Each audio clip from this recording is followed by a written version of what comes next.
দোলের দিন যাকে যাকে রং মাখানো হয়নি আজকে সুযোগ পেয়ে তাকে মাখানো হলো রং। হ্যালো বন্ধুরা, আমি অরিজিৎ।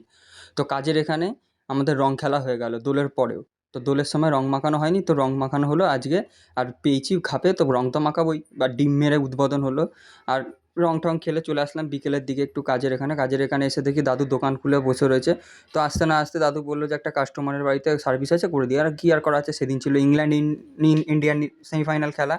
সাইকেলে লাগিয়ে খেলা দেখতে দেখতে চলে গেলাম। সার্ভিস করে এসে দেখি দাদু দোকান বন্ধও করে দিয়েছে তখন, আর লাইটটা বন্ধ করতে ভুলে গেছে। তো আমি লাইটটা বন্ধ করে দিয়ে বেরিয়ে গেলাম দোকান দিয়ে তাড়াতাড়ি। সাইকেলটাও নিয়ে বেরিয়ে গেলাম দোকানের দিক দিয়ে। দেখি বা ফোন করে বললো যে মাছ নিতে হবে। তো কাতলা মাছ নিতে গেছি, বললো রাতের বেলা কাতলা মাছ কাটবে না। তো কী আর করা আছে, পাবদা মাছ ছিল, কয়েকটা পাবদা মাছ নিয়ে নিলাম।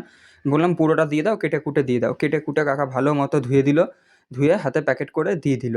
আর চলে আসলাম আমরা একটা ফটোফট বিরিয়ানির দোকানে, কারণ অনেক দিন ধরে হয়ে গেল বিরিয়ানি খাওয়া হয়নি। বিরিয়ানি তো নিতেই হবে, কারণ আমরা বিরিয়ানি লাভার। বিরিয়ানি না খেলে হয় না, সপ্তাহে একদিন অন্তত বিরিয়ানি চলবেই। আর বিরিয়ানি নিয়ে বাড়িতে চলে আসলাম সাইকেলে করে। এসে তাড়াতাড়ি খাওয়া দাওয়াও সেরে নিলাম, কেননা সকালের দিকে আবার কাজে যেতে হবে। মশারির ভেতর ঢুকেছিলাম, মা বললো আয় তাড়াতাড়ি খেতে আয়। এসে দেখি মা বেড়েও রেখেছে খাবার।